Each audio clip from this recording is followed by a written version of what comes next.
Hello everybody, welcome to World Pool Insights. This time around we will be concentrating on York's Ebor meeting. It is one of the headline meetings of the year in the British racing calendar, and it is a superb meeting that is richly endowed.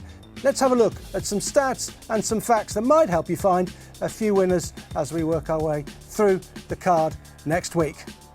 First of all, what can we expect from the track itself? Well, it's situated in North Yorkshire, and it is known since medieval times as the Knavesmire.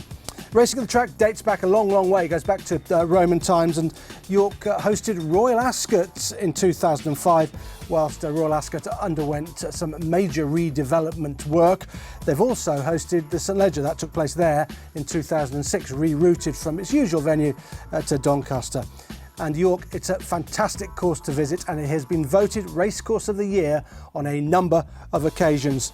And the Ebor Festival, that is just around the corner, is its annual highlight. Time now to have a look at some track facts.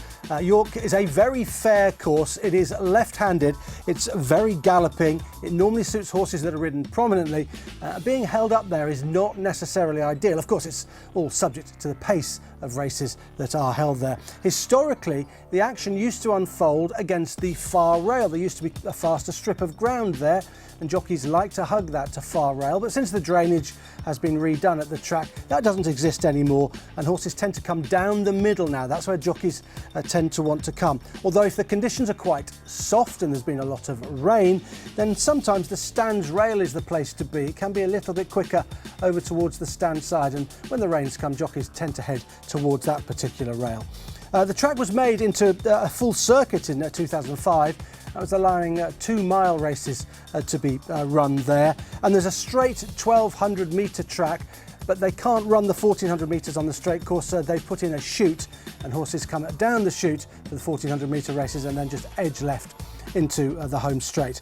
And a high draw, now this is really pertinent on the straight course, over 1,000 metre races and 1,200 metre races. A high draw is usually a big advantage on the straight course. What about trainers that do well at York? Well, there are a number of high-profile trainers who've got good records here. Let's start with John and Thady Gosden. These are last 5-year stats. They've got a 24% strike rate, 12 wins from 49 runners. Of course, a few years ago, the licence was just in John Gosden's name, now John and Thady, but over the 5 years, that is a 24% strike rate. William Haggis, he loves this meeting, and he loves sending horses to York, and he does really well with the runners he has there. 16% his strike rate, that equates to 34 wins from 211 runners. Keep an eye for Charlie Appleby, of course, Godolphin's #1 trainer. 16% his strike rate, 12 wins from 74 runners. And this is an interesting one. Simon and Ed Crisford, they're going well at the moment. Horses are in very good form currently, and they've got a 30% strike rate. That equates to 9 wins from 30 runners. It's something of a small sample size, but worth noting, I think. And this is very much worth noting. Aidan O'Brien, one of the world's leading trainers, his strike rate 7% at York. He's just had 5 winners from 68 runners. Quite a small sample size, but if you think he's a 25% plus trainer throughout his career, that's his strike rate. Only 7% with runners that he sends to York. So just be a little bit wary of the Aidan O'Brien runners, perhaps at the Ebor meeting. But do keep an eye on the Gosdens, William Haggis, Charlie Appleby and the Crisfords. Let's turn our attention to the jockeys then. Who does well at York? Frankie Dettori, predictably, he's just about the best here. He rides the track very well indeed, and he's in great form at the moment.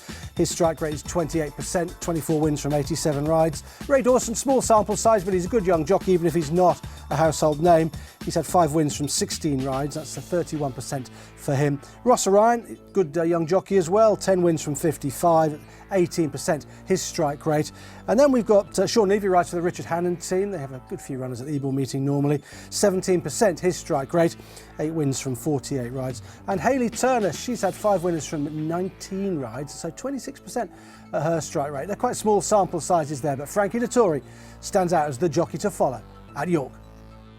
So, What are the feature races at the Ebor meeting at York? Well, there's a whole host of them, but we have to pick out these. You've got the Group 1 Juddmonte International over 10 furlongs, been won by some fantastic horses in the past, most notably Frankel, of course. You've got the Group 1 Nunthorpe Stakes, where they fly up the home straight over 1,000 metres, and two-year-olds sometimes taking on the older horses as well over that sprint trip. The Group 1 Yorkshire Oaks for your fillies and mares, and then the richly endowed and very competitive Ebor Handicap on the final day of the meeting. So those are some stats and facts appertaining to York's Ebor Festival. Make sure that you bet with the World Pool. Make sure that you watch every race and do enjoy it. It's a fabulous meeting, and I hope we've helped you find perhaps one or two winners.